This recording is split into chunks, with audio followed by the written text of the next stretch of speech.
Hello team, બધા છે?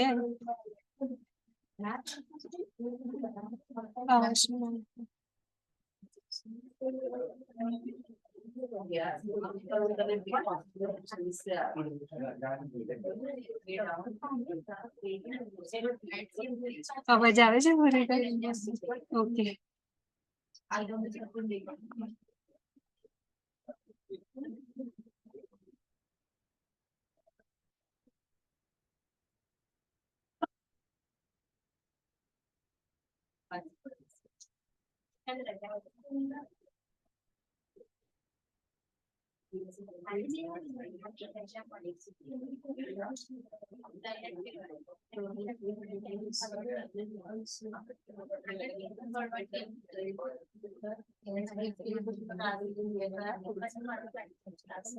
કોઈ બાકી છે જોઈન થવાનો?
हेलो मैम, आप आ रहे हो ना मीटिंग में? ओके, हाँ ठीक है मैम।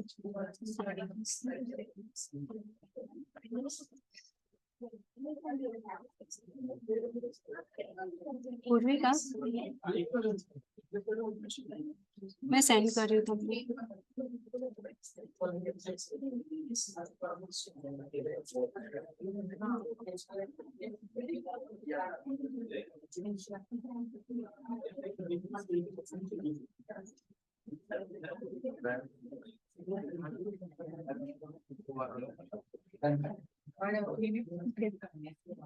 હેલો, બધાને અવાજ આવે છે મારી? Yes, ma'am. ઓકે, સો હું સ્ટાર્ટ કરું કે કોઈ બાકી છે હજી જોઈન થવાનું? Mostly all are there. Okay ma'am, thank you.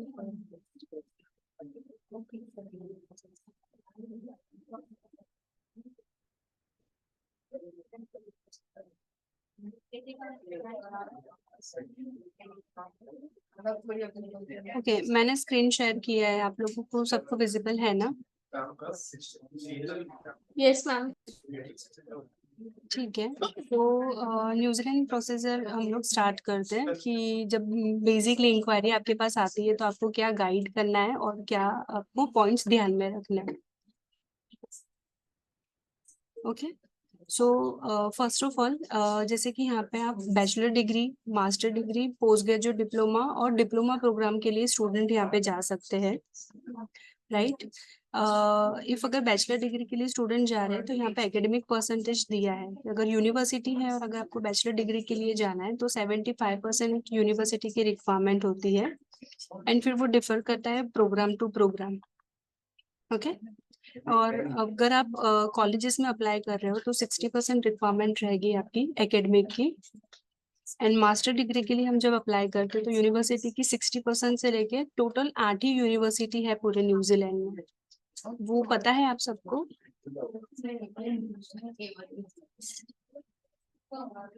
Okay, so total 8 ही यूनिवर्सिटी है पूरे न्यूजीलैंड में। तो 8 यूनिवर्सिटी के अपने अलग अलग क्राइटेरिया है, तो किसी यूनिवर्सिटी की रिक्वायरमेंट 8 सीजीपीए भी होती है और किसी की 7 सीजीपीए। सो मिनिमम रिक्वायरमेंट आप स्टूडेंट को 60% की बोल सकते हो। ओके, सो बैकलॉग की बात करूँ, सो बैकलॉग के अंदर ऐसे जो उनकी कोई लिमिट तो नहीं है कि कितनी बैकलॉग आप एक्सेप्ट कर सकते हो, बट एक एयूटी यूनिवर्सिटी है, अगर कोई स्टूडेंट है जिसकी 20 अबाव आपकी बैकलॉग्स होती है तो हम एक एयूटी यूनिवर्सिटी में ट्राई कर सकते हैं स्टूडेंट का एप्लीकेशन के लिए। वैसे हम 25 और 30 तक की मैक्स बैकलॉग्स वाले स्टूडेंट की एप्लीकेशन की हुई है मैंने। सो वो भी हर एक यूनिवर्सिटी एक्सेप्ट नहीं करेगी, क्योंकि कुछ ही यूनिवर्सिटी है जो एक्सेप्ट कर सकेगी।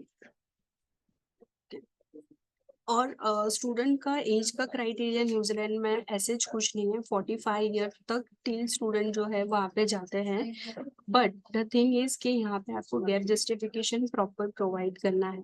इफ अगर स्टूडेंट कोई है जो 42 एज का है, जिसकी एजुकेशन उसने कंप्लीट की हुई है 10 से 15 साल हो गए हैं, तो वो 10 से 15 साल में स्टूडेंट ने, जैसे आप यहाँ देख सकते हो, 10 से 15 साल में स्टूडेंट ने क्या किया है उसके जेन्युइन डॉक्यूमेंट्स आपको सबमिट करने पड़ेंगे। जेन्युइन डॉक्यूमेंट की अगर मैं बात करती हूँ, लाइक अगर जितने भी साल का एक्सपीरियंस है तो यहाँ पे कंट्री आपके पास से सैलरी स्लिप सिर्फ नहीं मानेगी, उनको सैलरी स्टेटमेंट की भी रिक्वायरमेंट होती है। तो जितनी भी जॉब है उसके सारे सैलरी स्टेटमेंट, अगर वो नहीं है तो फिर आपका पीएफ कट होता है तो वो डॉक्यूमेंट आप दिखा सकते हो, फॉर्म 16 दिखा सकते हो, मतलब जेन्युइन जॉब ही हम दिखा सकते हैं। लाइक कनाडा जैसा नहीं है कि हम सिर्फ ऑफर लेटर या एक्सपीरियंस लेटर रखा है तो वो चलेगा। तो जस्ट सेम लाइक ऑस्ट्रेलिया जैसा है वैसे ही स्ट्रिक्ट न्यूजीलैंड भी है वो डॉक्यूमेंट्स में। ओके, कुछ भी कहा कर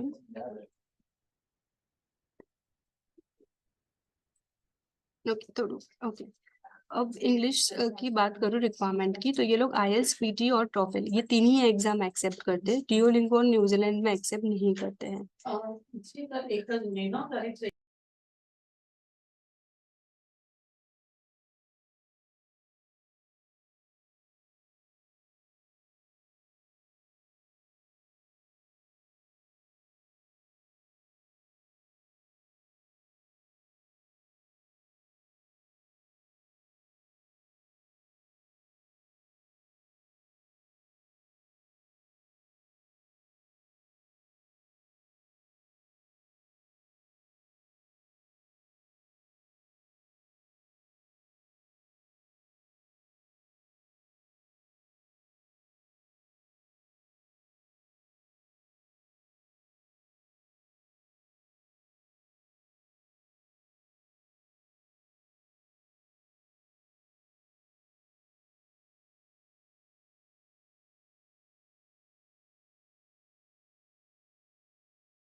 અ 5 મિનિટ હા મેમ, નવા જે જોઈનિંગ છે ને એમને જોઈન કરી રહ્યા છે, સો એટલા માટે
हेलो, पूर्विका।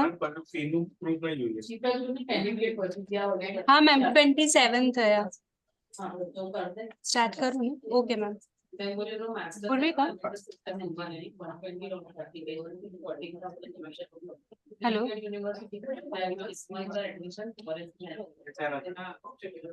आवाज आ रही है मैम?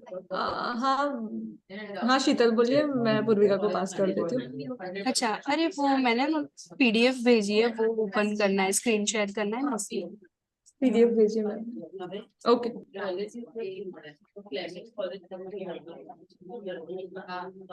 म्यूट છે મને પણ હું અહીં છું એટલે એમનું બેકગ્રાઉન્ડમાં અવાજ આવશે.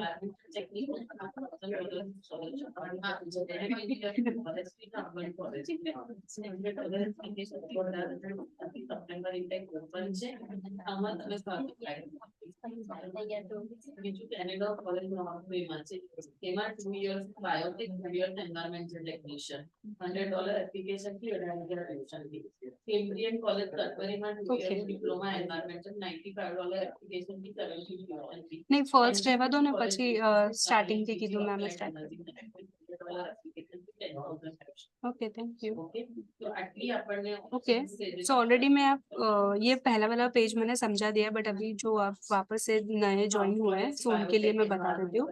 वो न्यूजीलैंड के लिए अगर मैं एकेडमिक की बात करती हूँ तो न्यूजीलैंड में डिप्लोमा डिग्री भी है, बैचलर डिग्री भी है, ग्रेजुएट डिप्लोमा भी है जो बैचलर के बाद स्टूडेंट कर सकते हैं. ठीक है. पोस्ट ग्रेजुएट डिप्लोमा है બસ और એ मास्टर પેલું બ્રોશર डिग्री.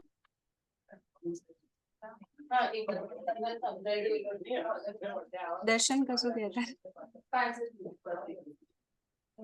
ओके, सो 5 डिग्री है: diploma, bachelor, graduate diploma, PG diploma, post graduate और मास्टर.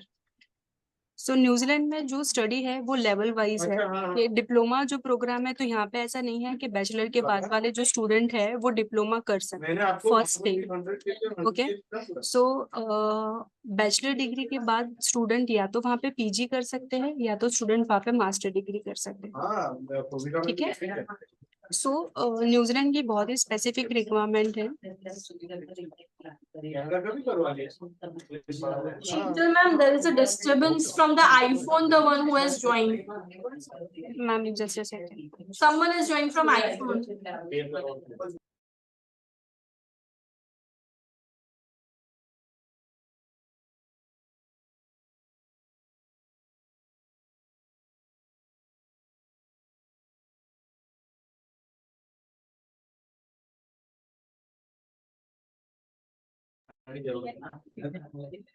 આઈફોન થી કોઈ જોઈન કરવું છે?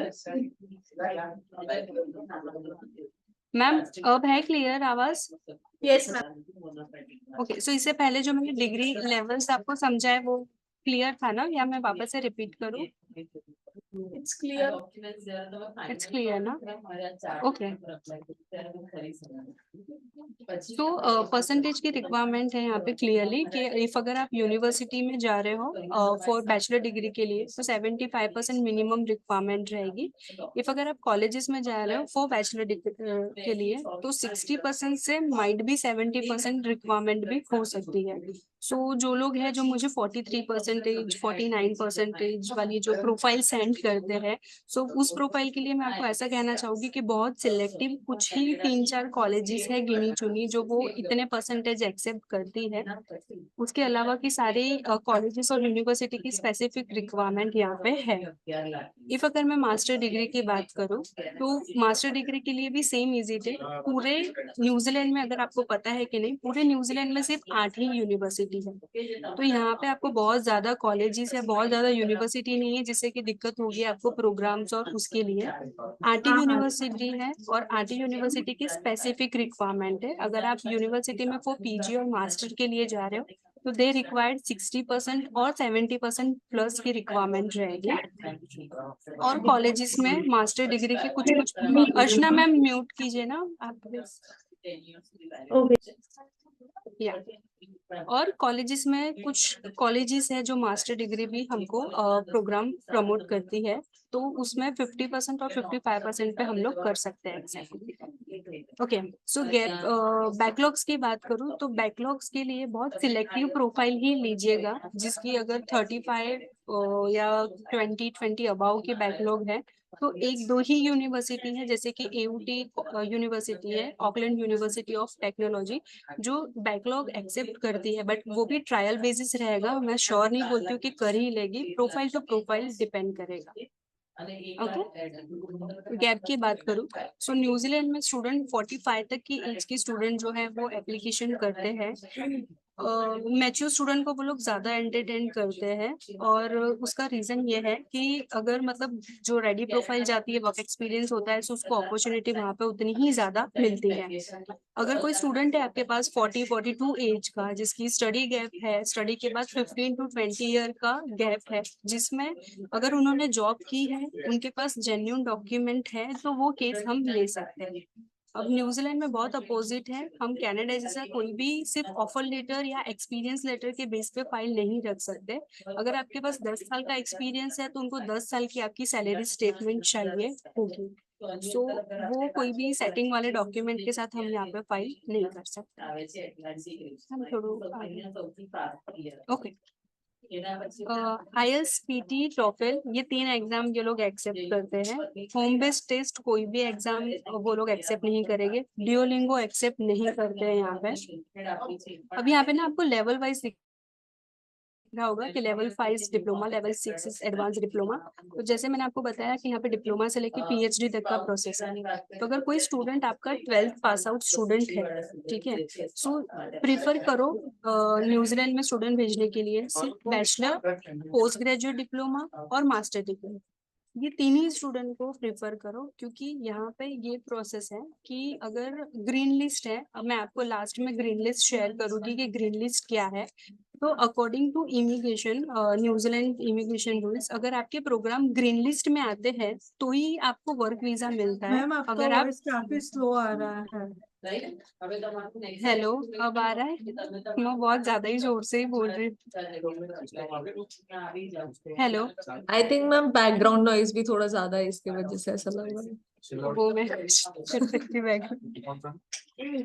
ठीक है, अभी बराबर है या मैं इससे ज्यादा जोर से बोलूं?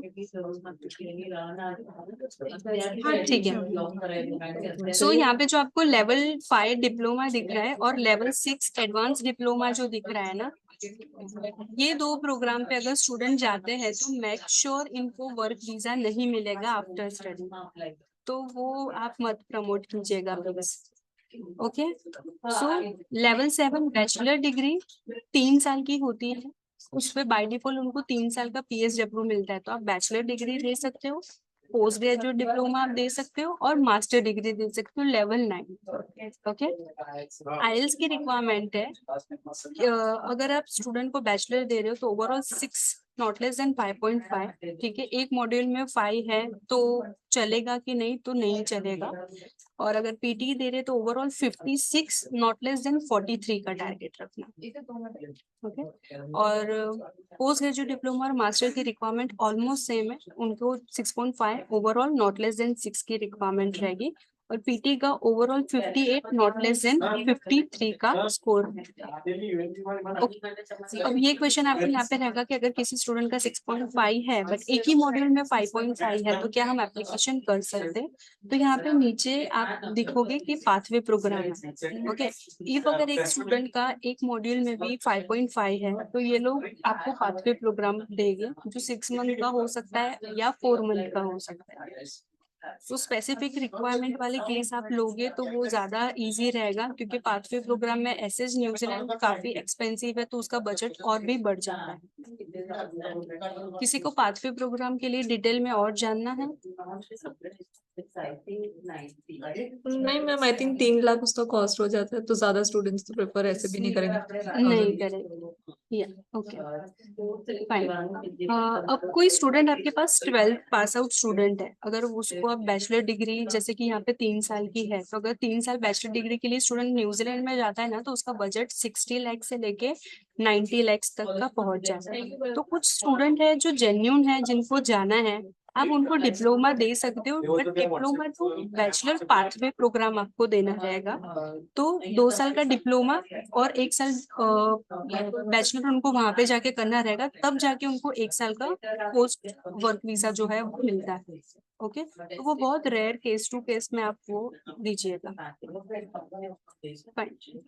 सेम इज इट, यहाँ पे भी academic requirement, IELTS requirement, subject, location और बजट, ये 5 के बेस पे हम यूनिवर्सिटी और कॉलेज फाइनलाइज करते हैं स्टूडेंट के लिए। ओके, अब न्यूजीलैंड में ना एक चीज बहुत अच्छी है कि यहाँ पे किसी भी यूनिवर्सिटी में अप्लाई करो या तो किसी भी कॉलेज में आप अप्लाई करो, यहाँ पे एप्लीकेशन फीस नहीं है। First point. ओके, सो ये जो भी डॉक्यूमेंट है फॉर द एप्लीकेशन के लिए या तो फिर असिस्मेंट के लिए, तो पासपोर्ट, आपकी 10th की मार्कशीट, 12th की मार्कशीट, अगर डिप्लोमा, बैचलर और मास्टर डिग्री होल्डर है तो उनके एकेडमिक के ये सारे डॉक्यूमेंट, ट्रांसक्रिप्ट चाहिए रहेगी, ठीक है, आईएलटीएस, पीटी, टॉफल जो भी दिया हो उन्होंने वो, एक्सपीरियंस है तो at the time of the application experience के डॉक्यूमेंट हम चाहिए रहेंगे, और उनका अपडेटेड रेज्यूम। इतने डॉक्यूमेंट के साथ हम लोग एप्लीकेशन यहाँ पे कर सकते हैं। सेकेंड इम्पोर्टेंट चीज है कि यहाँ पे अगर अब कोई स्टूडेंट है जो प्लानिंग कर रहा है जुलाई इनटेक के लिए, ठीक है, यहाँ पे फेब और जुलाई 2 इनटेक होते हैं। ओके, फेब जुलाई के अलावा नवंबर और अक्टूबर में भी कुछ कुछ प्रोग्राम्स की इनटेक है, बट वो सिलेक्टिव यूनिवर्सिटी सिलेक्टिव प्रोग्राम के लिए ही ओपन रखती है। तो कोई स्टूडेंट है जो जुलाई के लिए प्लान कर रहा है और अपने वहां से अभी आईएलटीएस उसका चल रहा है, तो वो स्टूडेंट को आप अभी एनरोल कर सकते हो, उसकी एप्लीकेशन भी भेज सकते हो। उसमें आप स्टूडेंट को बोल सकते हो, प्लस पॉइंट है कि एप्लीकेशन फीस उसको देनी ही नहीं है। सेकेंड थिंग कि अगर जुलाई के लिए वो प्लान कर रहा है, ठीक है, तो आफ्टर आईएलटीएस प्लान करेगा तो फिर वो बहुत लेट हो जाएगा, क्योंकि आईएलटीएस ऑफर लेटर से लेके वीजा तक का टाइमिंग फ्रेम आप न्यूजीलैंड के लिए 2 मंथ तो लेके चलना ही चलना है, मैक्सिमम टाइम फ्रेम, ठीक है। तो वो आप कंडीशनल ऑफर लेटर के लिए अप्लाई करवा सकते हैं स्टूडेंट का। नीचे ओके,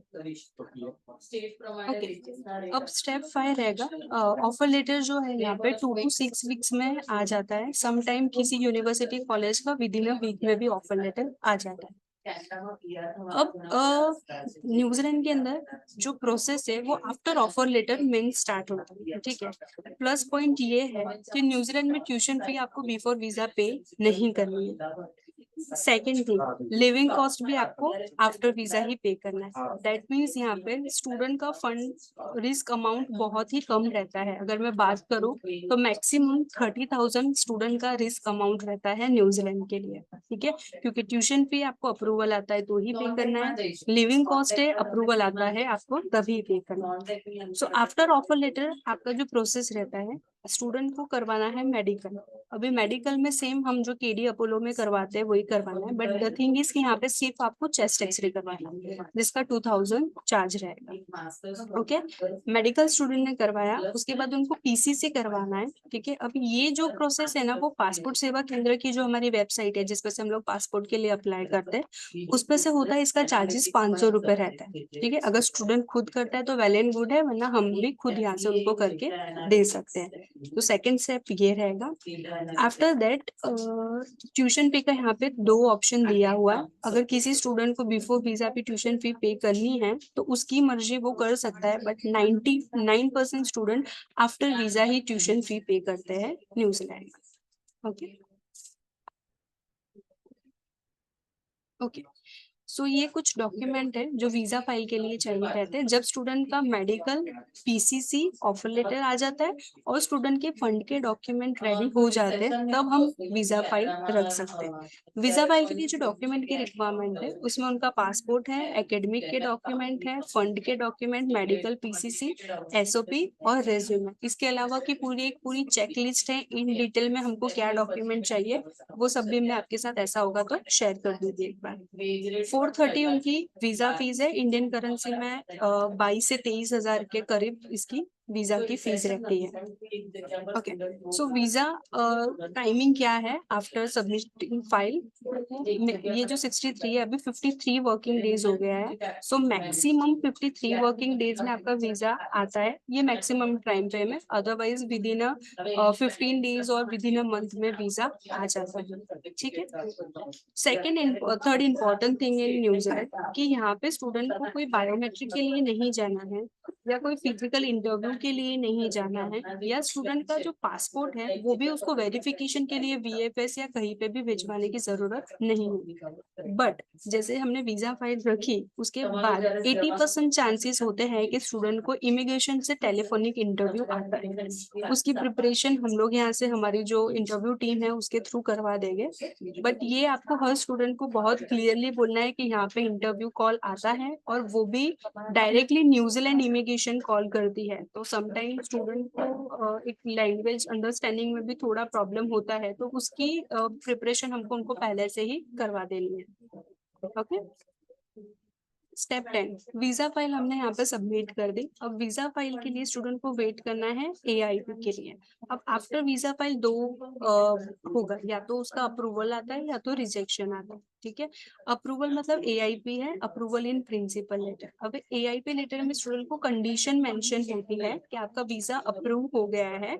इस टाइम पे स्टूडेंट को ट्यूशन फी पे करनी होती है 1 साल की पूरी, और स्टूडेंट को लिविंग कॉस्ट पे करना होता है 1 साल का। क्लियर? ओके। अब यहाँ पे मैं AIP में एक और बात ऐड करूंगी कि न्यूजीलैंड में आफ्टर पैंडेमिक जब से न्यूजीलैंड ओपन हुआ है, तो जो FTS मतलब जो लिविंग कॉस्ट है ना यहाँ पे, वो स्टूडेंट के फाइनेंशियल डॉक्यूमेंट पे इमिग्रेशन डिसाइड करती है कि स्टूडेंट को डिपॉजिट करना है या नहीं करना है। बट ये सिर्फ आपके लिए इंफॉर्मेशन है, बट स्टूडेंट को तो बजट वाइज उनको बोल ही देना कि आपको लिविंग कॉस्ट भी पे करना ही पड़ेगा। फाइन।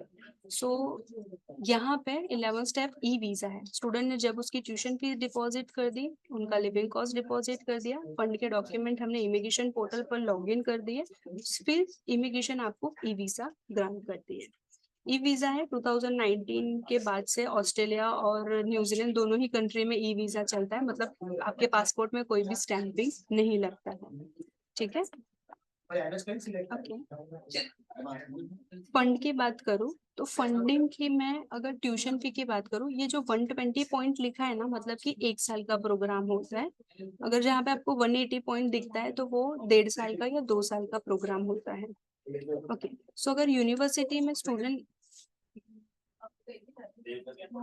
पूर्विका बस अगर स्टूडेंट यूनिवर्सिटी में जा रहा है तो यूनिवर्सिटी की फीस यहाँ पे 34,000 लिखी है। सो इंडियन करेंसी में मैं बोलूँ 17 लाख से लेके 25 लाख तक 1 साल के स्टूडेंट की फीस रहेगी यूनिवर्सिटी। ओके। और स्टूडेंट अगर कॉलेजेस में अप्लाई कर रहे हैं तो कॉलेजेस की फीस है वो है 1 साल की 15 लैक्स। ये चेंज हो गई है, तो आप 13 से 15 का रेंज रख सकते हैं। Sorry Himani. No, ma'am, So, nothing. Sorry. Okay. So colleges की फीस जो रहेगी वो 15 लाख रहेगी। अब आप सबको पता होगा कि बीच में न्यूजीलैंड के लिए हमारी ट्रेनिंग हुई थी। सो न्यूजीलैंड में कुछ कुछ प्राइवेट कॉलेजेस है जिसकी फीस है ना 9-10 लाख रुपए या 11 लाख जैसी है। बट ज्यादातर हम लोग प्राइवेट कॉलेजेस में डील नहीं करते, क्योंकि सेम वही प्रॉब्लम होता है जो अभी कनाडा में हो रहा है कि प्राइवेट कॉलेजेस में एक रिस्क रहता है स्टूडेंट को भेजना। सो हम लोग जो गवर्नमेंट पॉलिटेक्निक कॉलेजेस है ना उसमें ही भेजते हैं, और जिसकी स्टैंडर्ड फीस हर कॉलेज की फिक्स है जो 15 लाख है। क्लियर? लिविंग कॉस्ट की बात करूँ तो living cost 20,000 New Zealand dollar, Indian currency में वो 10 लाख और 10.5 लाख जितना रहता है। सो 1 साल का लिविंग कॉस्ट है वो स्टूडेंट को डिपॉजिट करना रहता है। तो यहाँ पे कोई अकाउंट है और ऐसा नहीं होता है, उनकी जो खुद की प्रोसेस है उनकी लॉगिन पोर्टल से ही हमको करना रहता है। तो ये सारा प्रोसेस जो है वो स्टूडेंट का हम ही लोग करते हैं। Okay, next. फाइन। ये सबसे इम्पोर्टेंट चीज है। न्यूजीलैंड में सिर्फ एक ही चीज का आपको ध्यान रखना है, वो है फाइनेंस का डॉक्यूमेंट। क्योंकि न्यूजीलैंड सिर्फ 2 ही चीज देखता है, एक स्टूडेंट का एकेडमिक बैकग्राउंड और दूसरा फाइनेंस। ठीक है। अब यहाँ पे मैं वापस से आपको एग्जांपल दूंगी कि जैसे कि हम कनाडा में जो भी फंडिंग यूज करते हैं, लाइक कि हमने बोला कि किसी का भी फंड हो, कहाँ से भी फंड आया होता है तो चल जाता है, या कल हमने आज डिपॉजिट किया और कल ट्यूशन फी पे की तो चल जाता है। तो ऐसा ये न्यूजीलैंड उससे पूरा ही अपोजिट है। ऐसा कोई भी टाइप का फंड न्यूजीलैंड में नहीं एक्सेप्ट होगा। प्रीफर करना है स्टूडेंट को कि अगर वो एजुकेशन लोन पे जा रहे हैं तो वो बेस्ट ऑप्शन रहता है। ठीक है। एजुकेशन लोन पे वो लोग सिर्फ प्रॉपर्टी और एफडी, ये दो ही चीज पे एजुकेशन लोन एक्सेप्ट करते हैं। ओके, प्रॉपर्टी और एफडी, फिक्स डिपॉजिट, ठीक है। सो बैंक की बात करूं तो यहाँ पे सिर्फ नेशनलाइज बैंक ही एक्सेप्ट करते हैं, कोई भी ग्रामीण स्मॉल फाइनेंस बैंक वो लोग एक्सेप्ट नहीं करते हैं। क्रेडिला जो HDFC क्रेडिला से हम लोग कर सकते हैं क्या।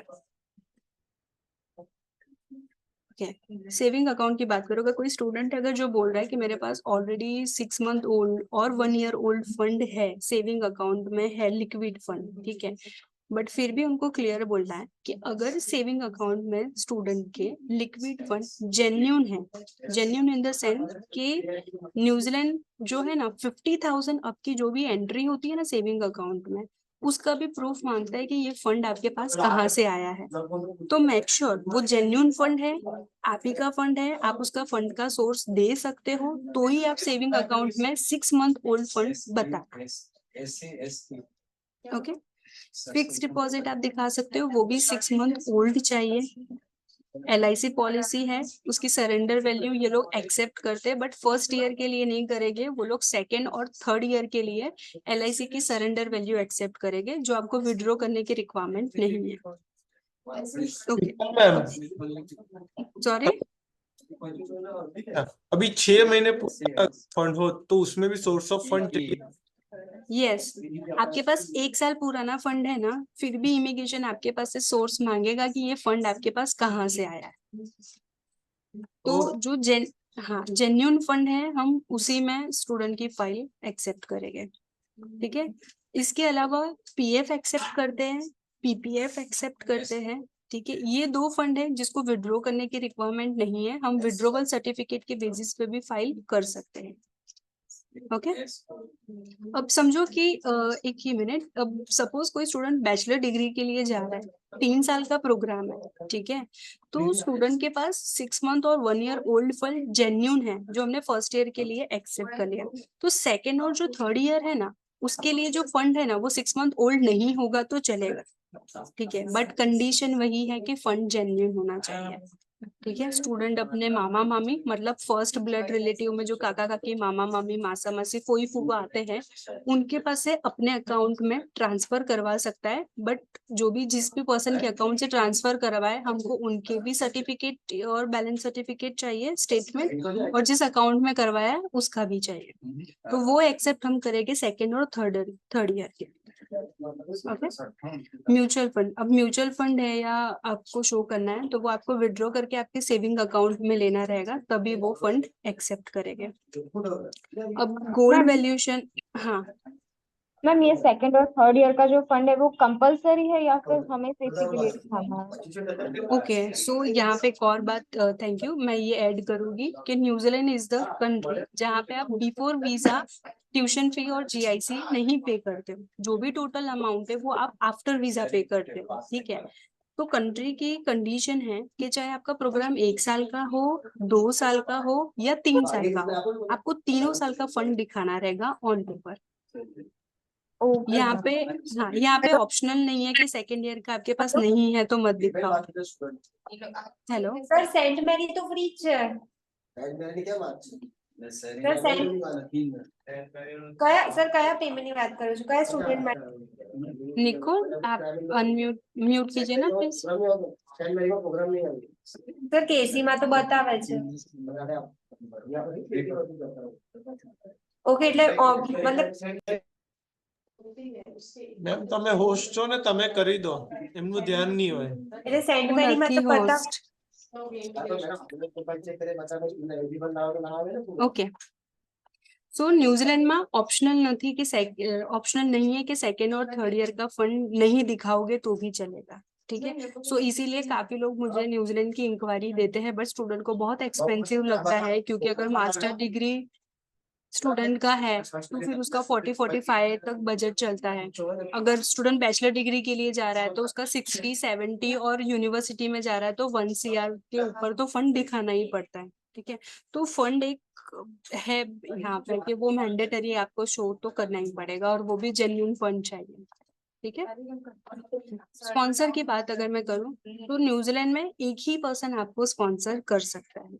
अब वो एक पर्सन चाहे आपके पेरेंट्स हो सकते हैं, चाहे आपके ग्रैंड पेरेंट्स हो सकते हैं जिसमें नाना नानी दादा दादी, आपके रियल सिबलिंग्स हो सकते हैं, आपके पेरेंट्स इन लोग हो सकते हैं अगर मैरिड है, या और स्पाउस, और कोई भी रिलेटिव मतलब फर्स्ट ब्लड रिलेटिव अगर आपका न्यूजीलैंड में है, वो सिटीजन और पीआर है, तो वो आपको वहां से स्पॉन्सर कर सकता है।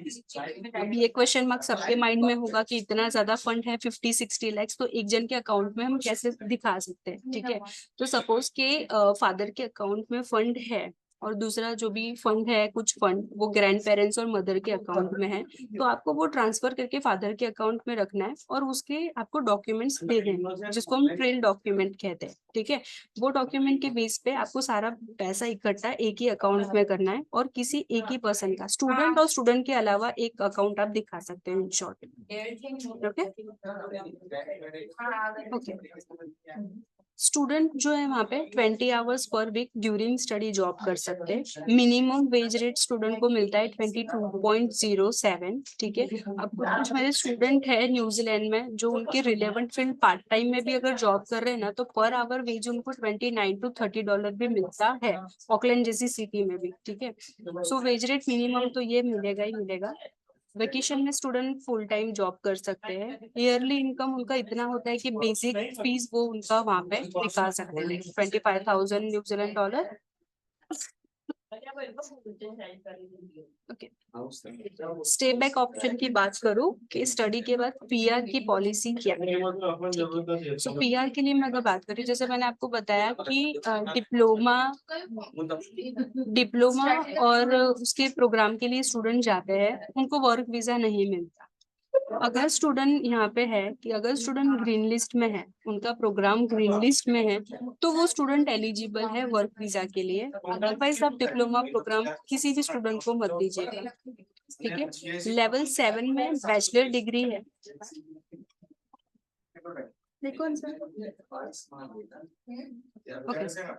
लेवल 7 बैचलर डिग्री के लिए स्टूडेंट अगर आप जा रहे हैं, तो स्टूडेंट को बाय डिफॉल्ट 3 साल के बाद 3 साल का पोस्ट ग्रेजुएट वर्क वीजा मिलता है। ओके, अब यहाँ पे जो 2.5 ईयर कोर्स और 2.5 ईयर पीएसडब्ल्यू की लिखा है ना, तो कुछ कुछ आपके पास, जैसे हमारे पास 10+ डिप्लोमा के स्टूडेंट्स आते हैं, ठीक है। तो अगर 10+ डिप्लोमा के स्टूडेंट है, डिप्लोमा में उसके सीजीपी अच्छे है और उसके बैकलॉग्स नहीं है, ठीक है, तो वो स्टूडेंट को ना बैचलर में क्रेडिट मिलते हैं। जैसे 3 साल का प्रोग्राम है, तो कुछ कॉलेजेस है लाइक MIT है, यूनिटेक कॉलेजेस है, तो कुछ कुछ कॉलेजेस है ना 3 मंथ 6 मंथ और 1 साल तक का क्रेडिट देती है। तो अभी रिसेंटली मेरे एक स्टूडेंट को 6 मंथ का क्रेडिट मिला है, मतलब उसका जो बैचलर प्रोग्राम है वो 2.5 ईयर का है, ठीक है। डिप्लोमा का क्रेडिट उसको मिला। तो यहाँ पे ना मिरर इफेक्ट है, जितने साल स्टूडेंट बैचलर डिग्री करेगा, सपोज 3 साल करेगा तो 3 साल का वर्क वीजा है, 2.5 साल करेगा तो 2.5 साल का वर्क वीजा है, 2 साल करेगा तो 2 साल का वर्क वीजा है, ठीक है। यहाँ पे लेवल 7 का ग्रेजुएट डिप्लोमा प्रोग्राम दिख रहा है। ये प्रोग्राम आप कौन से स्टूडेंट को प्रमोट कर सकते हो बैचलर के बाद, इसमें जैसे कि सिविल वाला स्टूडेंट है या कोई हेल्थ केयर वाला स्टूडेंट है, ये 1 ही साल का प्रोग्राम होता है। और ये प्रोग्राम में ना अगर ग्रीन लिस्ट का बच्चा है, लाइक इंजीनियर है ग्रीन लिस्ट में, हेल्थ केयर है, IT है और अदर्स है, ठीक है। सो अगर कोई स्टूडेंट है बैचलर के बाद, उसका फंडिंग नहीं है इतना, उसका 25 से 30 लाख का ही बजट है, तो वो स्टूडेंट को आप लेवल 7 प्रमोट करना। पर मैं वही बोल रही हूँ, कंडीशन यहाँ पे लिखा है कि जो हाईवे सिविल कंस्ट्रक्शन वाले जो स्टूडेंट्स हैं, क्योंकि उन्हीं को वर्क वीजा मिलेगा। 1 साल का प्रोग्राम है, 1 साल का पोस्ट ग्रेजुएट वर्क वीजा मिलेगा, और उनको PR की भी अपॉर्चुनिटी आफ्टर स्टडी डायरेक्टली मिलती है। Okay, level 8 post graduate diploma. अब यहाँ पे है ना PG 1 ही साल का है बाय डिफॉल्ट। किसी भी यूनिवर्सिटी में कोई भी प्रोग्राम या किसी भी कॉलेजेस में जाओ, पोस्ट ग्रेजुएट डिप्लोमा आपको 1 साल का रहेगा। 1 साल के बाद आपको यहाँ पे 1 ही साल का PSW मिलता है, ठीक है।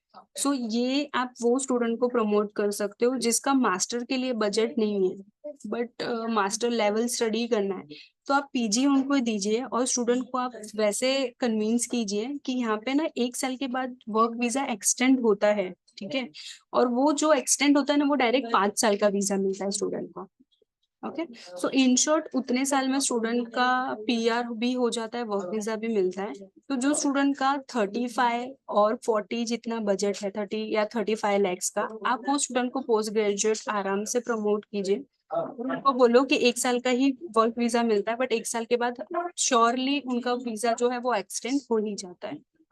ठीक है। और जो लोग ग्रीन लिस्ट के स्टूडेंट है उनको तो प्रॉब्लम ही नहीं है, चाहे वो पोस्ट ग्रेजुएट डिप्लोमा में जाए या तो मास्टर में जाए, उनको after study directly resident visa मिल जाता है। कंडीशन ये होती है कि उनके पास उनके रिलेवेंट फील्ड का ऑफर लेटर हाथ में होना चाहिए। आफ्टर दैट वो डायरेक्टली PR के लिए फाइल कर सकते हैं। मास्टर डिग्री की बात करूँ तो मास्टर के जो प्रोग्राम है ना, वहाँ पे आपको जनरली मास्टर डिग्री न्यूजीलैंड में 1 साल या तो 1.5 साल की मिलेगी मोस्टली। 70% मास्टर यहाँ पे 1 और 1.5 साल के हैं। कुछ कुछ प्रोग्राम्स है हेल्थ केयर के जो 2 साल के होते हैं। ठीक है। तो यहाँ पे आप मास्टर डिग्री चाहे 1 साल की करो, 1.5 साल की करो या 2 साल की करो, बाय डिफॉल्ट आपको 3 साल का पोस्ट वर्क वीजा जो है वो मिलेगा। ठीक है। सो अब मास्टर और PG प्रोग्राम के लिए ऐसा कोई भी कंडीशन नहीं है कि ग्रीन लिस्ट में प्रोग्राम है तो ही वर्क वीजा मिलेगा, नहीं मिलेगा। PG और मास्टर को कोई भी फील्ड में जाओ उनको वर्क वीजा मिलेगा। ओके। नेक्स्ट। ठीक है। स्पाउस वीजा केस की बात करूं तो अभी आपको काफी सारी इंक्वायरीज ऐसी मिलेगी कि जो स्पाउस वीजा प्रिफर करती होगी कि उनके स्पाउस को जिस कंट्री में मिलती होगी एंट्री वो करेंगे। सो न्यूजीलैंड में अगर ना कोई स्टूडेंट मास्टर डिग्री के लिए जा रहा है सो उसके स्पाउस उनके साथ जा सकते हैं। कंडीशन है अगर उनका 1 year ओल्ड मैरिज है तो उनको फुल टाइम वर्क राइट मिलता है, मतलब 4.5 साल वो अपने स्पाउस पे ओपन वर्क वीजा पे वहां पे रह सकती है। ठीक है। PG पे भी जा रहे स्टूडेंट तो उनके स्पाउस पे भी वर्क वीजा मिलता है। अभी बैचलर और डिप्लोमा के जो प्रोग्राम है उस पे जो स्टूडेंट्स जाते हैं ना उनके स्पाउस को विजिटर वीजा ही मिलता है, वर्क राइट्स नहीं मिलते। बैचलर में कोई स्टूडेंट है बट वो सिविल इंजीनियर बैकग्राउंड से है तो उसके स्पाउस को वर्क वीजा मिलेगा, क्योंकि जो मेन स्टूडेंट है उसका प्रोग्राम ग्रीन लिस्ट में हाई डिमांडेड कोर्स है। तो वैसे कुछ कोर्सेज है जिसके स्पाउस को वहां पे, तो उसमें आपको टारगेट सिंपल ही अगेन करना है इंजीनियर, हेल्थ केयर और IT वाले जो स्टूडेंट है उनका। ठीक है। अब यहाँ पे ये है कि कोर्ट मैरिज ये लोग अगर बहुत पुराना मैरिज है तो ये एक्सेप्ट करते हैं, बाकी न्यूजीलैंड बिलीव करता है कल्चर मैरिज में। ठीक है। तो न्यूजीलैंड को स्पाउस के लिए सारे डॉक्यूमेंट चाहिए सेम लाइक जैसे हम कनाडा में रखते हैं। चेक प्रूफ है या फिर आपके फोटोज है, आपकी इनविटेशन कार्ड है, वो सारे ही डॉक्यूमेंट चाहिए। ओके। अभी कुछ कुछ कंडीशन में ऐसा होगा कि स्टूडेंट का 1 year का लिविंग टुगेदर का 1 year ओल्ड मैरिज नहीं है तो वो केस में स्पाउस साथ में जा सकते हैं। इनिशियली उनको विजिटर वीजा मिलता है, न्यूजीलैंड में जाके 3 महीने और 4 महीने वो लोग लिविंग टुगेदर का क्राइटेरिया कंप्लीट करते हैं, उसके बाद उनके स्पाउस को ओपन वर्क वीजा मिल जाएगा। क्लियर। नेक्स्ट। ओके। सो ये है ग्रीन लिस्ट, ये नीचे जो भी प्रोग्राम्स हैं थोड़ा नीचे। हाँ काजल मैम। મેમ ન્યુઝીલેન્ડમાં એવું છે કે જે ડિપેન્ડન્ટ હોય છે એનું એજ્યુકેશન પણ જોવે છે. ઓકે ના હવે અહીંયા ને ઓસ્ટ્રેલિયા જેવું નથી। સો ઇફ સ્ટુડન્ટ हेलो ठीक है। तो यहाँ पे जो है ना ऑस्ट्रेलिया जैसा नहीं है कि स्टूडेंट का मिनिमम बैचलर डिग्री चाहिए। अगर स्टूडेंट का 10th भी है और 12th भी है बाय डिफॉल्ट वो स्टूडेंट अपने स्पाउस के साथ जा सकते हैं। ठीक है। तो एजुकेशन यहाँ पे मैटर नहीं करता है। और एक बात ऐड करना चाहूंगी कि मास्टर डिग्री वाले जो स्टूडेंट है ना तो अगर स्पाउस को तो ओपन वर्क वीजा मिलता है बट अगर उनके चाइल्ड है तो उनको वहाँ पे फ्री एजुकेशन भी मिलता है।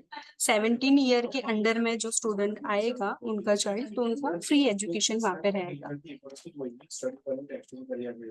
I hope Kajal ma'am clear છે તમને? Yes ma'am yes.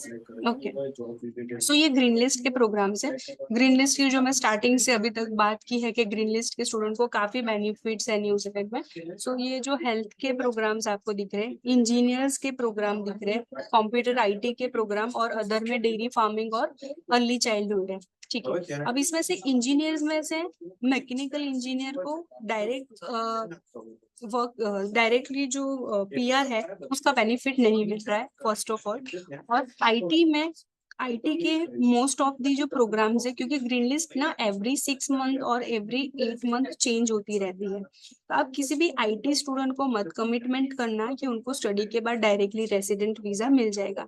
यस, आप हेल्थ के जितने भी प्रोग्राम है वो और इंजीनियर्स में मैकेनिकल को छोड़ के जितने भी प्रोग्राम है आप उनको फ्रीली कमिट कीजिए कि उनको after study directly resident visa मिल जाता है। ठीक है, ये यूनिवर्सिटी और इंस्टीट्यूट की लिस्ट है, थोड़ा सा नीचे करो। ओके, यूनिवर्सिटी में आपको दिख रहा है कि टोटल 8 यूनिवर्सिटी है। सो यूनिवर्सिटी ऑफ ऑकलैंड है, AUT है, Auckland university of technology, Lincoln university, Massey university, Canterbury, Otago, Waikato and Victoria university of Wellington.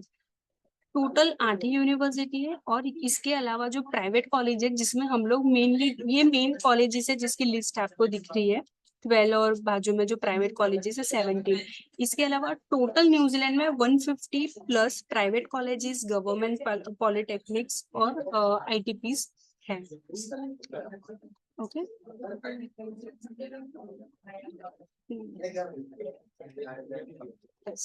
Okay, so basically ये न्यूजीलैंड का मैप है, उसमें मैं आपको थोड़ा सा करूंगी। न्यूजीलैंड है ना 2 पार्ट में है, एक नॉर्थ आइलैंड और एक साउथ आइलैंड है। ठीक है, मेजर 5 सिटी है जहाँ पे स्टूडेंट जाते हैं। First city is Auckland. Auckland जो है वो वहाँ का लार्जेस्ट अर्बन एरिया है। ठीक है, जैसे कनाडा में टोरंटो है, ओंटारियो सिटी में प्रेफर करते हैं स्टूडेंट, वैसे न्यूजीलैंड में स्टूडेंट ऑकलैंड में जाना प्रेफर करते हैं। ऑकलैंड के अलावा फिर है हैमिल्टन सिटी, आपको उसी के नीचे दिख रही है। हैमिल्टन सिटी में जाते हैं। सो हैमिल्टन सिटी काफी फेमस सिटी है, वहाँ पे काफी सारी ऐसी मूवीज है हॉलीवुड्स की जिसकी वहाँ पे शूटिंग भी हुई है। Then Wellington city is the capital. ठीक है, और साउथ आइलैंड में हम आ जाते हैं तो क्राइस्ट चर्च है वहाँ की सबसे बड़ी सिटी। उसके बाद है डनेडिन एंड इनवरकार्की। तो ये 5 सिटी है मेनली जहाँ पे सारी यूनिवर्सिटी और कॉलेजेस आई हुई है। अब यहाँ पे ना क्राइस्ट चर्च और डनेडिन है ना, वहाँ पे आप इंजीनियर्स के स्टूडेंट, सिविल के और मैनेजमेंट के स्टूडेंट को भेज सकते हैं, क्योंकि डनेडिन में जो इनवरकार्की एरिया है वो पूरा टूरिस्ट हब है। ठीक है, और ऑकलैंड है वो ऑफकोर्स थोड़ा एक्सपेंसिव है कंपेयर टू अदर सिटीज। अगर ऑकलैंड में मैं पर वीक रेंट की बात करूँ तो अगर पर वीक आपका फूड अकोमोडेशन के साथ $260 होता है, तो वही अगर आप हैमिल्टन और क्राइस्ट चर्च में जाते हो ना तो वो 160 और 117 में आपका यूटिलिटी के साथ पूरा इंक्लूड रहता है।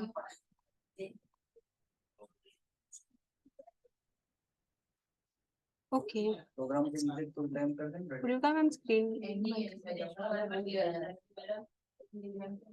ठीक है, सो ये था पूरा न्यूजीलैंड का प्रोसेस। इसमें आप लोगों को कुछ भी डाउट या कुछ भी क्वेरी है तो आप पूछ सकते हो मुझे। फिर मैं कुछ 5 पॉइंट है वो आपको टारगेट देती हूँ कि आप स्टूडेंट को कैसे कन्विंस कर सकते हो। एक्सपेंसिव है but yes of course New Zealand में काफी सारे बेनिफिट्स भी है स्टूडेंट्स के लिए। ठीक है, जैसे कि न्यूजीलैंड इज द कंट्री जहाँ पे बहुत ज्यादा क्राउड नहीं है। ठीक है, एटमॉस्फेयर की बात करूँ तो जस्ट लाइक हमारे वहाँ पे जैसे नॉर्मल ठंडी गर्मी होती है, सेम लाइक वहाँ पे सेम एटमॉस्फेयर है, तो स्टूडेंट को उसमें भी कोई वेदर में प्रॉब्लम नहीं होता है। थर्ड थिंग मैं बात करूँ तो ऑस्ट्रेलिया जिनकी प्रायोरिटी है ना, और जो एलिजिबल नहीं है ऑस्ट्रेलिया में बट प्रायोरिटी है कि मुझे ऑस्ट्रेलिया ही जाना है, आप वो स्टूडेंट को टारगेट करो न्यूजीलैंड के लिए, वो जाएगी।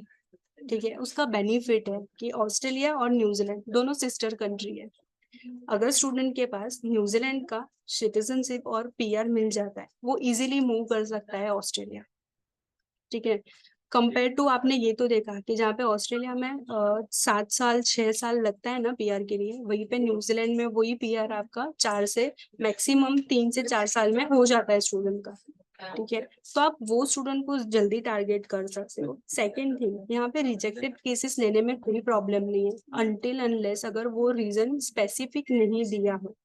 ठीक है, सो ऑस्ट्रेलियन रिजेक्शन है या कनाडा के 4 या 5 टाइम रिजेक्शन केसेस है, यूएसए रिजेक्शन केसेस है, आप वो सारे स्टूडेंट को ले सकते हैं। तो विथ जस्टिफिकेशन हम यहाँ पे एप्लीकेशन कर सकते हैं। ओके, दूसरी बात न्यूजीलैंड की ये अच्छी है कि हर कंट्री का आपने रिजेक्शन देखा होगा कि रिजेक्शन आता है तो स्पेसिफिक कभी भी कोई रीजन नहीं लिखा होता है। बट ये कंट्री में अगर बाय डिफॉल्ट किसी भी स्टूडेंट का रिजेक्शन आता है ना, तो वो लोग स्पेसिफिक आपको रीजन देंगे कि उन्होंने किस रीजन से रिजेक्ट की है प्रोफाइल।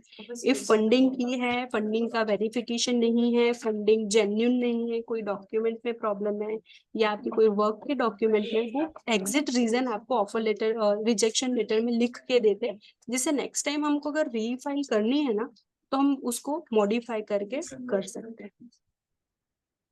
ठीक है, और आप ये बोल सकते हो कि यहाँ पे कोई अमाउंट रिस्क अमाउंट नहीं है स्टूडेंट का, एप्लीकेशन फ्री है। बट यस, एप्लीकेशन फ्री है दैट डजंट मीन कि हम लोग 4 से 5 यूनिवर्सिटी में भर भर के एप्लीकेशन करें। तो ये मेरे 6-7 महीने का एक्सपीरियंस यहाँ पे रहा है ईसी में कि मेरे पास जितने भी न्यूजीलैंड के केसेस आए ना, एप्लीकेशन बहुत सारी आई है बट मैं उनको वीजा फाइल तक नहीं लेके गई हूँ ड्यू टू थिंक फंड। तो ना वेरी फर्स्ट स्टेज आप उनके साथ फंड बहुत क्लियर कर लो। अगर वो एलिजिबल है तो फ्री एप्लीकेशन है तो हम 5 जगह डाल देंगे, बट ऐसा नहीं होना चाहिए कि हमने एप्लीकेशन डाल दी फिर स्टूडेंट यही हमें ब्लेम करते मैम इतना एक्सपेंसिव है तो मेरे पास बजट नहीं है। तो सबसे पहले क्लियर उनसे आप बजट कर लीजिएगा कि उतना एक्सपेंस उनके पास है, फंडिंग है, जेन्युइन है, देन हम अप्लाई कर सकते हैं। हाँ जी दर्शन। मैम इसमें अगर वीजा रिजेक्ट होता है तो कितने वक्त बाद हम फिर से फाइल लगा सकते हैं? हम तुरंत विद इन 15-20 डेज भी लगा सकते हैं, टाइम मिलता है ना वो कोई अच्छा। टाइम लिमिट नहीं है। हाँ, वो शीट भी तैयार होती अगर है। जेन्युइनली है, फंड में है, तो हम वो मॉडिफाई करके फाइल तुरंत कर सकते हैं। ठीक है, तो ये एक रिक्वेस्ट है आप सबसे, आप न्यूजीलैंड प्रमोट कीजिए करिए, बट पहले ना आप उनसे एक्सपेंस और वो पूछ लेना, अगर स्टूडेंट का बजट है तो हम उनको आराम से न्यूजीलैंड कर सकते हैं। मैम इसमें लोवेस्ट फीस कौन सी यूनिवर्सिटी में है? लोवेस्ट फीस में बात करूँ तो एयूटी है, ऑकलैंड यूनिवर्सिटी ऑफ टेक्नोलॉजी, उसकी एक मिनिमम फीस है। उसके अलावा है ना यूनिवर्सिटी ऑफ ओटागो और यूनिवर्सिटी ऑफ कैंटरबरी और लिंकन यूनिवर्सिटी, ये 3 यूनिवर्सिटी ऐसी है जिसकी फीस है, बट ये लोग स्कॉलरशिप जो है वो 5 लाख तक की देते हैं। ओके, सो आप इसमें स्टूडेंट को ये बोल सकते हो अगर स्टूडेंट की प्रोफाइल क्वालिफाइड है, अच्छा स्टूडेंट है, सीजीपीए अच्छे सीजीपी इन द सेंस 7.5 और 8 सीजीपी वाला जो स्टूडेंट है वो भी इन लोगों के लिए अच्छा स्टूडेंट है। ठीक है, और जिसकी कम बैकलॉग हो। क्या फीस रहती है? दर्शन आपकी वॉइस ब्रेक हुई, सॉरी। इंडियन करेंसी के हिसाब से कितनी फीस होती है एक साल की? इंडियन करेंसी के हिसाब से अगर स्टूडेंट मास्टर के लिए जाना चाह रहा है तो 1 साल की फीस 17 लाख से लेके 25 लाख तक रह सकती है। अब 25 लाख में, हाँ यूनिवर्सिटी की 25 लाख की यूनिवर्सिटी में 2-3 ही यूनिवर्सिटी है, एक ऑकलैंड यूनिवर्सिटी, ठीक है, जिसमें स्टूडेंट का एप्लीकेशन करना मतलब स्टूडेंट 1-2 साल पहले से ही उसमें अप्लाई स्टार्ट कर देते हैं एप्लीकेशन के लिए प्रायोरिटी, और यूनिवर्सिटी ऑफ वेलिंगटन। अच्छा, तो ये मिनिमम फीस हो गई, तो फिर एवरेज फीस कितनी है? मिनिमम 17 लाख है, मैक्सिमम 25 लाख। ये मास्टर के लिए बताई। अगर मैं बैचलर डिग्री के लिए बात कर रही हूँ स्टूडेंट की, तो कम से कम फीस मैंने जैसे बताया कि 5-6 कॉलेजेस है जिसकी फीस कम है, तो वो आप 11-12 लाख कम से कम फीस है, और मैक्सिमम फीस बैचलर डिग्री के लिए उनकी 15 से 17 लाख है। अच्छा मैम, ओके। हाँ तबसुम। मैम ये जो मतलब दो टाइप के इंस्टीट्यूट्स होते हैं, जैसे एक यूनिवर्सिटी और एक आईटी फीस है, तो स्टूडेंट्स पूछते हैं कि लाइक फीस डिफरेंस बहुत ज्यादा है, तो क्या डिफरेंस पड़ता है कि अगर एक बच्चा आईटीपी से पढ़ रहा है और एक यूनिवर्सिटी से पढ़ रहा है, तो it does it make a lot of difference? जैसे हमारे कनाडा में तो इतना कोई बहुत कॉलेज में भी मिल जाता है, तो आईटीपीज और यूनिवर्सिटी का मेन डिफरेंस क्या है? ओके सो इसमें मैं यही बोलूंगी कि कुछ जो प्राइवेट कॉलेजेस है जिसको हम ज्यादा प्रमोट नहीं करते हैं, वो उसके अलावा यहाँ पे स्टूडेंट या तो यूनिवर्सिटी से स्टडी कर रहा है या तो कॉलेज से स्टडी कर रहा है। जब भी वो बाहर निकलेगा जॉब अपॉर्चुनिटीज के लिए और पीआर के लिए, तो वो इतना मैटर नहीं करता है कि स्टूडेंट यूनिवर्सिटी का है या कॉलेज का है। यहाँ पे फीस में डिफरेंस सिर्फ इसीलिए है कि पूरे न्यूजीलैंड में ना सिर्फ 8 ही यूनिवर्सिटी है, तो वो सिर्फ 8 यूनिवर्सिटी होने के कारण वो फीस में थोड़ा डिफरेंसेस है। बाकी स्टूडेंट को और दूसरी चीज है कि इन लोगों ने बहुत क्लियरली स्पेसिफिक रखा है कि बैचलर डिप्लोमा प्रोग्राम है वो कॉलेजेस में, और पीजी प्रोग्राम और मास्टर प्रोग्राम है वो यूनिवर्सिटी में मिलेगा। ठीक है, मैनेजमेंट और आईटी के प्रोग्राम है जो कॉलेजेस में है थोड़े बहुत, बाकी यूनिवर्सिटी ही है। अगर एक स्टूडेंट को मास्टर्स करना हो तो आईटीपीज में अप्लाई नहीं कर सकते? ऑप्शन नहीं है, मैं वही बोल रही हूँ कि उसमें नहीं होता। सिर्फ आईटी प्रोग्राम और मैनेजमेंट प्रोग्राम, ये दो ही मास्टर के प्रोग्राम है जिसकी कॉलेजेस में ऑप्शन है। ऑप्शन ही नहीं है, कॉलेजेस सिर्फ बट कंप्यूटर के लिए तो है ना, आईटी के लिए है। हाँ है तो वो तो कर सकते हैं ना वहां से, वो कर मास्टर्स सकते हैं उसको 3 और साल का वर्क मैनेज परमिट भी मिलेगा, राइट? मिलेगा। और यस, अगर ग्रीन यूनिट लिस्ट में आता है तो वो पीआर के लिए भी डायरेक्ट। डायरेक्ट पीआर के और लिए। मतलब 1 ईयर का जो प्रोग्राम करते हैं पीजी, और उसके बाद वो प्रोग्राम अगर ग्रीन लिस्ट में आता है और अगर स्टूडेंट को जॉब मिल जाती है 1 साल के अंदर ही, तो भी वो पीआर के लिए डायरेक्ट अप्लाई कर सकते हैं। हाँ डायरेक्ट स्टूडेंट की स्टडी जैसे कंप्लीट हुई ना, तो पीजी में स्टूडेंट के पास 1 साल होता है। 1 साल में पार्ट टाइम स्टडी या तो फिर अपना लिंक्डइन प्रोफाइल में जॉब सर्च कर ले। रिलेवेंट फील्ड का स्टडी कंप्लीट होने के बाद जैसे उसके पास ऑफर लेटर होता है ना, वो डायरेक्ट पीआर की फाइल कर सकता है। न्यूजीलैंड एनओएस बोर्ड एक्सेप्ट करते हैं? हाँ करता है। हाँ बड़ा अच्छा से। मैम इसमें आईटी रिटर्न की क्या रिक्वायरमेंट रहेगी? Okay so IT return again यहाँ पे ऑस्ट्रेलिया जैसा नेसेसरी नहीं है कि 8 to 10 लाख का ही चाहिए। अब यहाँ पे कैसा है ना कि आपका जो इनकम आपने दिखाया, अगर आपने एफडी और सेविंग के ही फर्म में आपने पूरा बैलेंस दिखाया है, तो ऑफ कोर्स वो क्वेश्चन मार्क रहेगा कि ये फंड आपके पास कहाँ से आया है। बट स्पेसिफिक कोई रिक्वायरमेंट नहीं है कि इतने ही लाख का आईटी रिटर्न चाहिए, जो भी नॉमिनल होता है 4-5 लाख का वो चल जाता है। जैसे कि मैम आपने बोला कि कोई एक ही पर्सन स्पॉन्सर कर सकता है, सो जैसे कि पेरेंट्स कर रहे हैं तो उन दोनों के आईटी रिटर्न लगेंगे, राइट? हाँ दोनों के, अगेन नॉट नेसेसरी कि तो दोनों अच्छी के आईटी करियर तो रिटर्न चालू चाहिए ही है, तो सिर्फ फादर तो के भी याद आईटी रिटर्न पाकी हो गए तो चलेंगे। और उसमें उसमें कुछ मिनिमम बैलेंस इतना होना चाहिए, ऐसा कुछ है आईटी रिटर्न में कि इतना फाइल किया होना चाहिए? नहीं ऐसा कुछ नहीं है। ओके, और अगर लेट्स से सपोज किसी ने लेट वो पेनल्टी के साथ फाइल किया है सेम ईयर में, तो वो चलेगा? जैसे ऑस्ट्रेलिया नहीं चलाती है वो। फिर वो केस टू केस डिफर करेगा, और उनके फाइनेंस के डॉक्यूमेंट वो क्या दिखा रहे हैं वो फिर वो केस टू केस डिपेंड करेगा। अगर फाइनेंस में वो सेविंग अकाउंट एफडी दिखा रहे हैं और उनके आईटी रिटर्न में प्रॉब्लम है, तो ये सब कोर्स वो एक नेगेटिव पॉइंट हो जाता है एज अ वीजा पॉइंट से हम देखने जाए तो। ओके तो हाँ yes Preet.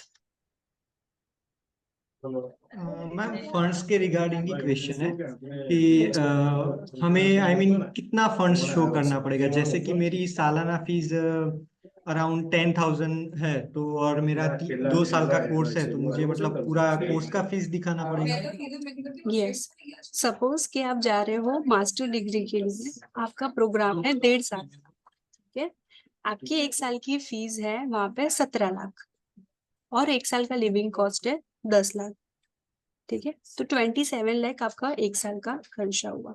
For second year के लिए 5 लाख लिविंग कॉस्ट का, और जो भी रिमाइनिंग फीस आपकी रही 8 लाख 9 लाख, ठीक है, तो वो आपको शो करना है। तो अगर मैं आपको एक रफली अमाउंट बताऊं, मास्टर डिग्री के लिए अगर स्टूडेंट जा रहा है ना, तो उसका बजट यहाँ पे 40 लाख से लेके 50-55 लाख तक आराम से जाता है। इसमें इंक्लूडिंग है उसकी full tuition fees, full living cost, और इसमें हमने मार्जिन भी रखा है एयर फेयर का और वो सबका, तो इतना फंड उनको दिखाना रहेगा। और इसके अलावा कुछ दिखाने की, एडिशनल अमाउंट दिखाने की या एडिशनल फंड दिखाने की जरूरत नहीं है। जितना आपका न्यूजीलैंड को उतना ही फंड चाहिए जितना आपका खर्चा है, जितने साल का आपका कोर्स है उसकी फीस और आप उतना लिविंग कॉस्ट। और मैम आई मीन ये जो हम क्या बोलते हैं लोन लेते हैं एजुकेशन लोन, तो अगर वो एजुकेशन लोन तो हमें आई थिंक 1 ईयर के बेसिस, फीस के बेसिस पर ही मिलेगी। तो जैसे कि आपने बोला कि 27 लैक्स है मतलब 1 ईयर की फीस, उसके ऊपर मुझे दूसरे साल की फीस दिखानी है। तो अगर 27 लैक्स में 1 ईयर की फीस ये एजुकेशन लोन से दिखाता हूँ, तो फिर ऊपर की फीस मुझे मतलब अलग से दिखानी पड़ेगी या कैसा होगा उसमें? ओके, तो फर्स्ट ऑफ ऑल तो एजुकेशन जो लोन हमको मिलता है ना, तो टोटल जो अमाउंट है, सपोज आप 3 साल के बैचलर डिग्री के लिए जा रहे हो, ठीक है, तो 3 साल की ट्यूशन फीस और 3 साल का लिविंग कॉस्ट तक की एजुकेशन लोन मिलती है। 80% एजुकेशन लोन ही हमें ग्रांट होती है, बट अब वो कितनी मिलेगी वो स्टूडेंट के पेरेंट्स के ईयरली इनकम के बेसिस पे होगा, उनके हाउस प्रॉपर्टी के बेसिस पे होगा, ठीक है। पर सपोज कि आपको 25 लाख मैक्सिमम ही लोन मिल सकती है, कोई बात नहीं, फर्स्ट ईयर के लिए आप एजुकेशन लोन ले लीजिए। फॉर सेकेंड और थर्ड ईयर के लिए जो फंड आपको दिखाना, तो वो फंड में आप पीएफ दिखा दीजिए, पीपीएफ दिखा दीजिए, एलआईसी की सरेंडर वैल्यू दिखा दीजिए, म्यूचुअल फंड दिखा दीजिए जिसे विड्रॉ करने की रिक्वायरमेंट नहीं है, ठीक है। और या तो फिर आप आपके दादा दादी, नाना नानी या किसी फर्स्ट ब्लड रिलेटिव के पास से फंड लेके आप आपके पेरेंट्स के अकाउंट में रख दीजिए, ठीक है। तो फॉर सेकेंड और थर्ड ईयर के लिए वो फंड चलेगा, बट यहाँ पे अगेन एक कंडीशन है कि जिस थर्ड पार्टी का फंड आपने यहाँ पे लिया है वो रिसेंट फंड नहीं होना चाहिए। समटाइम आपको स्टूडेंट्स बोलेंगे मैम मैंने मेरी प्रॉपर्टी बेच दी, मैंने मेरा एग्रीकल्चर के उस पे मैंने लोन लिया, नहीं वो फंड नहीं चलेगा। अगर प्रॉपर्टी बेचिए तो फिर उसके प्रॉपर डॉक्यूमेंट दीजिए, सेल डीड और वो सब कुछ, उसके बेस पे हम वो फंड एक्सेप्ट करेंगे।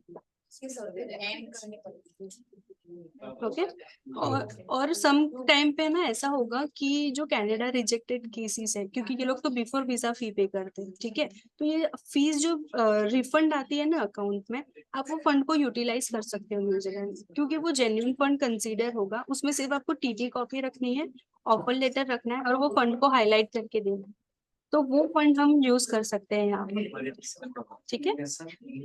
हाँ विशाल सर। जी मैम, मेरा क्वेश्चन था कि अगर मास्टर्स के लिए जा रहे हैं तो मास्टर वहाँ पर 1 साल का है, ठीक है। 1 से 1.5 साल। हाँ, मतलब मान लो कि आईटी का है या मैकेनिकल वाला है, जो 2 प्रोफाइल आपने बोली, जो कनाडा में यूएस में टॉप पे, मतलब उसको तो कहीं ना कहीं काम तो मिलेगा ही।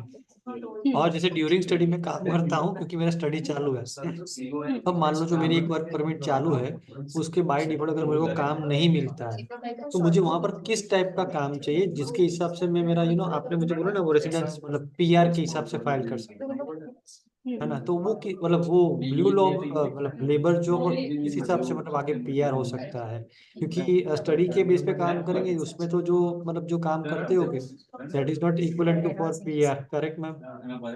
तो वो सो मुझे क्वेश्चन था कि तो अगर मान लो ऐसे टाइम खत्म हो तो उसको वापस आना पड़ेगा या फिर आगे स्टडी क्या करना? नहीं, अब मैंने आपको जो बताया ना कि स्टडी कंप्लीट होने के बाद जिसको डायरेक्टली रेसिडेंट वीजा मिलता है और जिसको ऑफर लेटर चाहिए वो है इंजीनियर्स और हेल्थ केयर वाले, ठीक है। अब उसमें मुझे उनका जो मिनिमम पार्ट टाइम जॉब उन्होंने की है ना, तो उसमें जो भी काम किया है मुझे उससे कोई भी लेना देना नहीं है।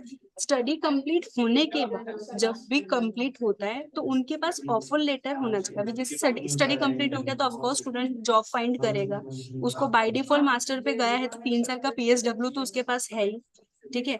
उसके पास उसके रिलेवेंट फील्ड का सिर्फ ऑफर लेटर होना चाहिए, एक्सपीरियंस की रिक्वायरमेंट नहीं है उसमें, सिर्फ ऑफर लेटर रिलेवेंट फील्ड।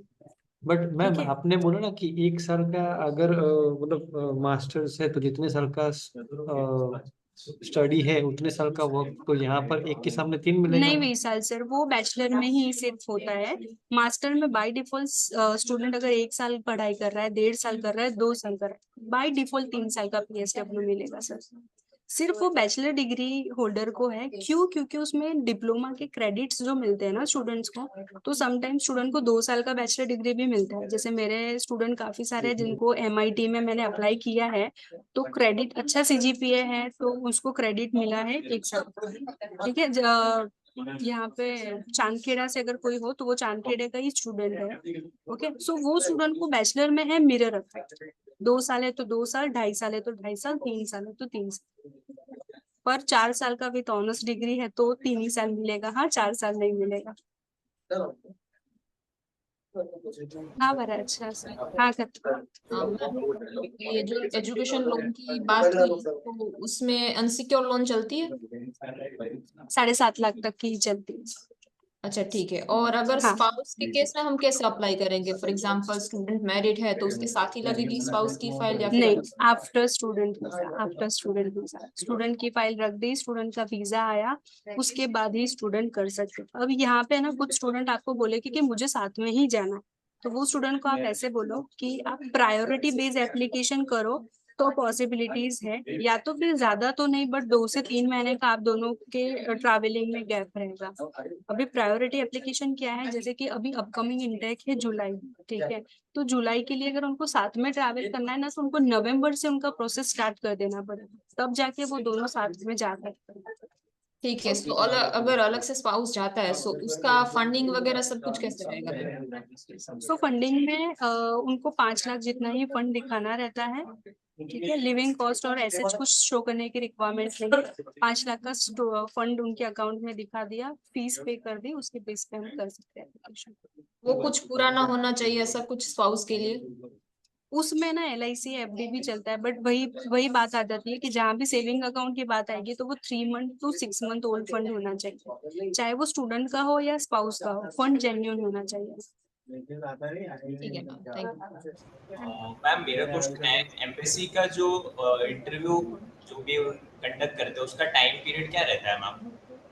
ठीक है, अगर आपको इंटरव्यू दिल्ली इमिग्रेशन से आता है तो फिर वो आपको सुबह में पूरे दिन में कभी भी आ सकता है 5 बजे के अंदर। बट इंटरव्यू अगर आपको न्यूजीलैंड एम्बेसी से आ रहा है तो वो इंटरव्यू मॉर्निंग 6 से लेके 2 बजे के बीच में आपको आता है। ओके, और इफ अगर स्टूडेंट अटेंड नहीं कर पाया फॉर सम रीजन तो? वापस से वो लोग कॉल करते हैं। ठीक है। हाँ, वो लोग ईमेल करके स्टूडेंट को इन्फॉर्म करते हैं कि उन्होंने कॉल किया। इमिग्रेशन नंबर है, वैसे भी स्टूडेंट को पता चल जाता है। बट यहाँ पे ना हम at the time of the application her student को बोल देते हैं कि आपको आदत वो लगा ही लेनी है कि मॉर्निंग में जल्दी उठेगी, क्योंकि यूनिवर्सिटी अगर न्यूजीलैंड से डायरेक्ट है तो वो 6 बजे से कॉल स्टार्ट हो जाता है। तो स्टूडेंट मोस्टली तो प्रिपेयर रहते ही, बट अगर नहीं हो गया, मिस हो गया है कॉल, तो वापस वो लोग करते हैं।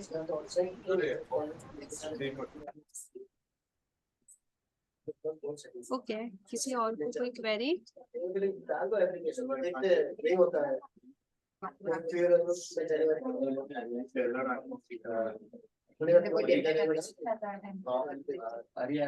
ठीक है, सो अब यहाँ पे ना कोर्स ऑप्शंस के लिए क्या मतलब कैसे ऑप्शंस देने, और ये तो ना आप अगर master in civil engineering in New Zealand करके आप गूगल पर लिखोगे ना तो सारी कॉलेजेस आ जाती है। ठीक है, ऑप्शंस के लिए आप मुझे व्हाट्सएप कर दीजिएगा। अगर इनिशियली आपको कुछ भी नहीं है तो मैं उसमें आपको हेल्प कर दूंगी स्टूडेंट के ऑप्शन देने के लिए। बट आई होप कि लेवल्स, IELTS और फंडिंग, ये 3 मेजर चीज है जिसके बेस पे आपको इंक्वायरी लेनी है, वो आपका क्लियर हो गया हो। और कुछ भी क्वेरी होती है तो आप सबके पास आई गेस मेरा नंबर होगा ही, तो आप मुझे फ्रीली कांटेक्ट कर सकते हैं।